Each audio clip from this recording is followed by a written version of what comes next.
Hello folks, and welcome to another episode of What Are You Doing? The show where we tell you what we're doing in our shop and you tell us what you're doing in your shop. We show projects in progress and we hold ourselves accountable for what we start all the way to where we finished. Now, last week I had said that we only had a few people submit some pictures to show us what they're working on. So I started to feel kind of bad, like maybe the show was kind of playing itself out. But Dan, you're not going to believe it. We got a ton of projects in this week. How many? I don't know. You count for me as I go through them, all right? So let's just start with it. Ryan Zeldenrust. He's making a dog kennel. Now, Ryan says he's new to woodworking, but I got to say, if you can notice from this picture here, that he has an inset door on that, and those are not easy to do. So good job to you, Ryan, and keep posting more pictures here. Mark Fritzsimons. Mark is actually out of Ireland, and he sent me some photos of the stuff that he's making, and take a look at some of this. It's pretty incredible. He's got a bookcase with a hidden door in it. My God, that's so cool. He has a carved cross, and he did that all by hand. And check out this loft bed. That is pretty amazing. Some kid is really lucky to have that. So, Mark, thanks a lot for the photos. Would love to see more of your work here. We got Jim Dockrell. He made a guitar stand, and take a look at it. It's pretty unique. It's not just straight there. It has a nice flowing form to it. So that looks really neat there, Jim. Jeff Nord. Jeff Nord made this little ship. And the boat's kind of cool. I've always been fascinated with the big, tall ships, and he made this for his son. And if you notice from the sails on this ship, I think that's probably the first ever drive-in movie theater there. So nice job on that one, Jeff. Okay, we got Peter Compton, and Peter's turning into be a regular on this show. Peter made this coffee table, and if I read the email right, I believe he made it all out of some leftover scrap wood. And Peter also tried to make one of these folding book stands. You've seen me show this before on this series, and this is made out of one piece of wood. And he, like many others and myself, got to the part where he wants to separate it and it would break. And here's a point that I probably didn't make real clear in the video, but right in the corners of these hinges, you really have to make sure you get all the way down there with the chisel. So you could take like, I use a skew chisel, but you could use a knife or a small nail and actually poke through in the corners of that to where you hold it up to the light, and you should be able to see some light come through that. And that's going to help make sure that it opens without breaking. So, Peter, I hope that helps you. And next week, I'd like to see one of these completed by you. Who else do we have? Frank Yazzetta. He made one of these little soji lamps, or kind of like a tea lamp. I made a lamp similar to that last year on the I Can Do It series, but I actually think I like Frank's better, so good job, Frank. Frits Van Doorn. Frits is working on making this shaker clock, and I think he was working off of some plans. And it's really looking nice, but Frits was having some trouble with, I think, the door closing on it. It kind of warped a little. So he sent me some photos.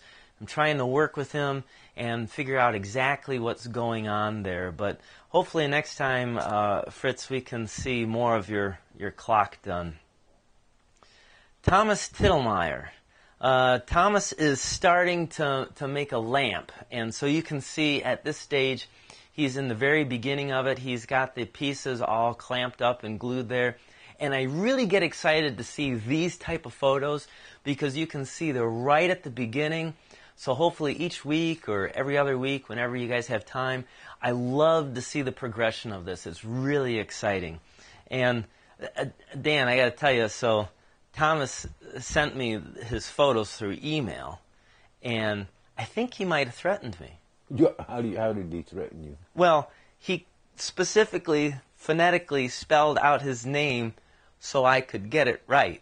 Did you get it right? Well, I don't know. We'll find out. But as everyone knows, I butcher all your names on this show, so he wouldn't be alone with it. But anyways, we're just playing with you, Thomas. Paul Bylan. Paul made these poker chip holders, and we don't have the photo for it, but he's also making a shaker wall clock.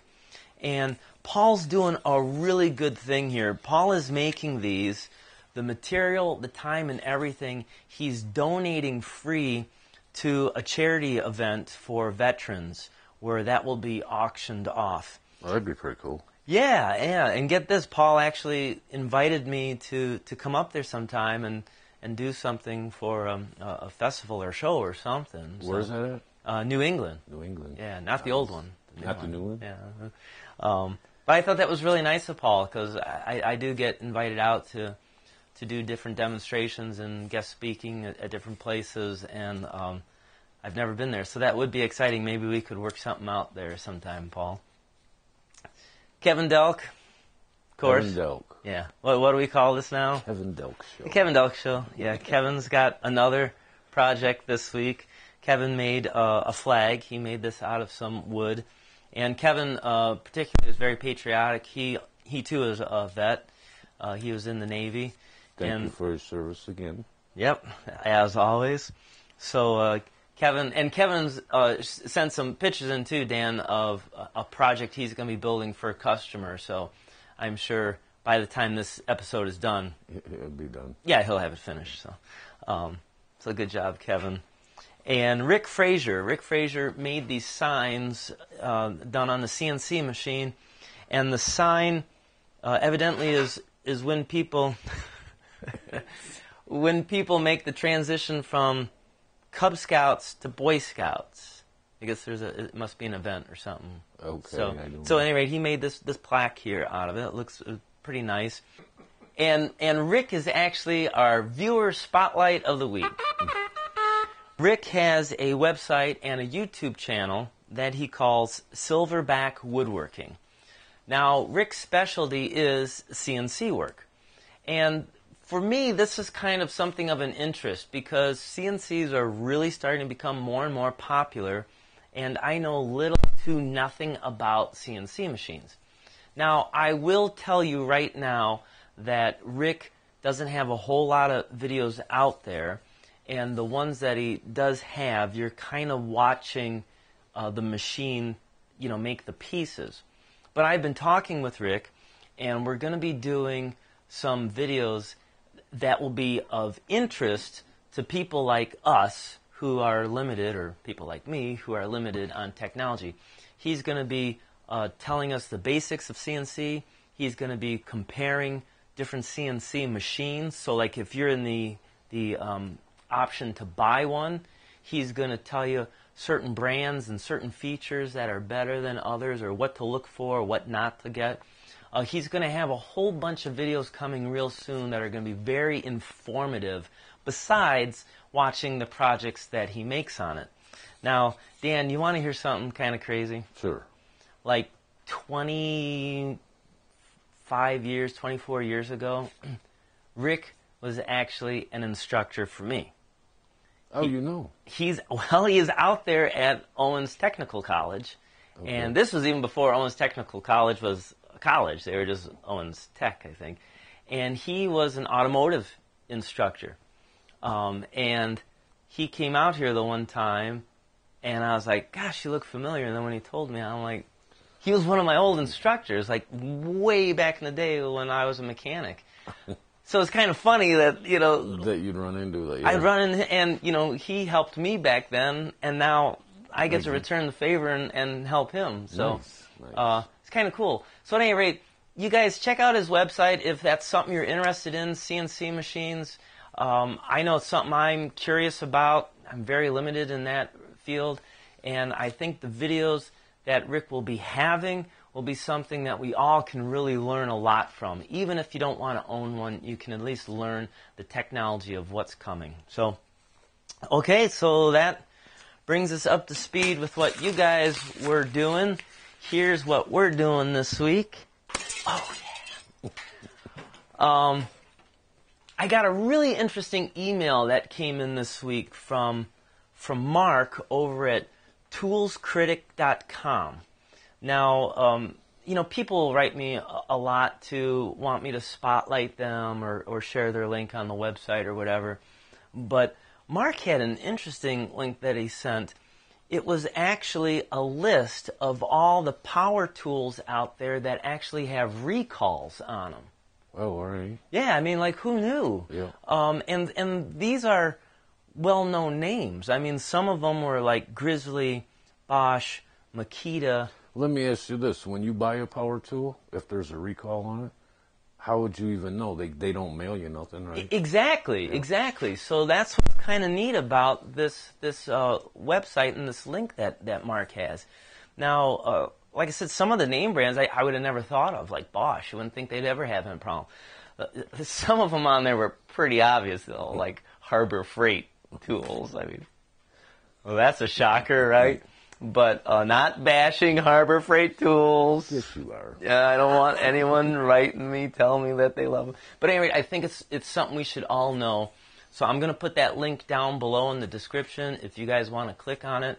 He also has different reviews of new tools and stuff that come out. So if you're kind of curious about that thing, it's a pretty nice looking website. But I thought that was a good safety thing for all of us.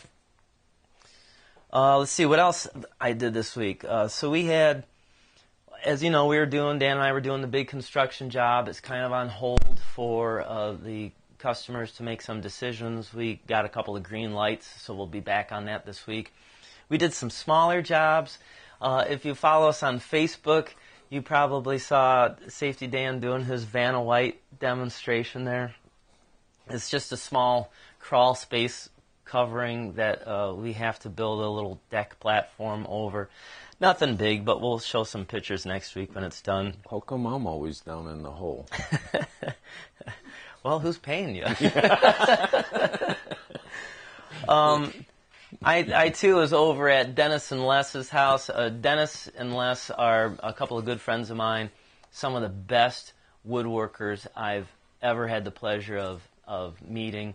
And they're a couple of old school guys. They really don't like to share their knowledge with everyone, but because they can see that I'm very serious about this craft, they kind of take me under their wing, show me a lot of things that normally they wouldn't share.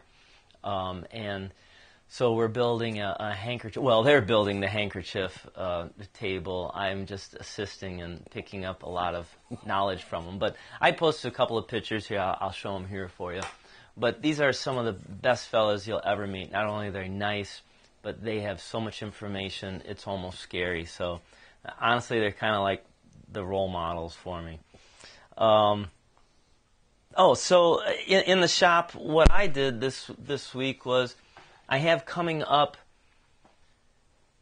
next week, the week of the 20th. I'm getting confused where we're at. The week of the 20th, Woodcraft is having a big vendor trade show. And what that means is only the Woodcraft store owners from all around the country are attending, and the vendors, the new products that will be out, will be there. So it's not open to the public. But because Woodcraft does sponsor Wood Shopping Time now, I've been invited to go. And so I kind of made a little gift that will be raffled off, given away. I made this three-legged stool. And I did something kind of different on it. The legs are like octagon in shaped here at the bottom, and they taper up. And then it comes to a nice round cylindrical portion to the top. And I did all this without any power tools. This was all done by hand. The stretchers in the middle here, they're joined together. They are mortise and tenoned on that. It's kind of unique. It's honestly, I don't think the style of the leg goes with the stretcher that I put in there, but it looks kind of cool. And then I have the top the top is like octagon too, to kind of go with the legs. So I will probably do a video in the future on how to make these legs, but as of right now, I have to finish sanding this and stain it, and then this will be given away. One of the folks or vendors at the Woodcraft Show will be winning this, so giving a little heads up there. So if you want to send me any bribe money, I'm accepting. Let's see what else we did. Oh, so last Sunday, I was at the Sam Buford wood shop. They had the Great Lakes Woodworking Festival. I was invited up there to do some demonstrations. I did some hand-cut dovetails, and holy cow, there were a lot of people. And Dan, I was blown away, because people would come up to me and they were like excited to meet me. They're like, "Oh, I watched your video. It's so nice to meet you." And I was more impressed the fact that people actually watch this show. Yeah. So my eyes were just as big, the fact that there's actual viewers out there. Well, that's pretty cool. It was cool. It was really nice. It was a good time, great turnout. So hopefully we can do that again soon. And just before we film this, Dan, I got this really nice email that kind of sums it up, what I think we're doing here. All right. Now, I'm not going to say the guy's last name because I didn't ask for permission on this. We'll just call him Ed. Ed's from the UK.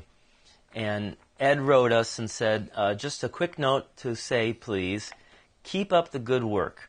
Safety Dan and yourself are absolute legends. I think that's a stretch, but yeah. But that's and then he says, I've had a really difficult year, and I look forward to any new material you guys produce. As always, provides a welcome distraction from life in general. And I'll tell you what, for me, and I think I can speak for Dan too on that, that's what the show is really about. That makes it all worthwhile. It does. Right, it does. It means connecting with you guys, and we just want to bridge this gap of woodworking and, make us all better woodworkers and have a good time at it, right? That's the most important part. Yeah, there's nothing to be serious about here. So thank you, all of you guys that watch, that write, that comment. In fact, if you would like to have your work on the show, a picture, and we talk about it, or if you want to be a viewer spotlight of the week, just email me at stantonfinefurniture@gmail.com, and I answer every comment, I answer every email. Might take me a little while, because we do get pretty busy, but every one of those, it really means a lot to me. So, am I forgetting anything? I don't think so. Oh, this coming Friday's video. What was that? You did forget something. Yeah, yeah. This coming Friday's video will be another quick tip on the wine station. We're building up to the whole. I'm really milking it, aren't I? I'm like a dairy farmer. Yeah, but there's a lot of lessons in that. There are a lot of lessons. The next one's going to be pretty cool.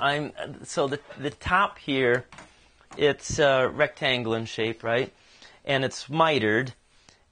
But these miter cuts are not at 45 degrees. What? Yeah.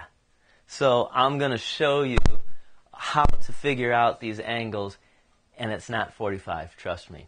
Okay, so that will be this coming Friday's video, and I think that should wrap it up. All right. Anything you want to say? Nope.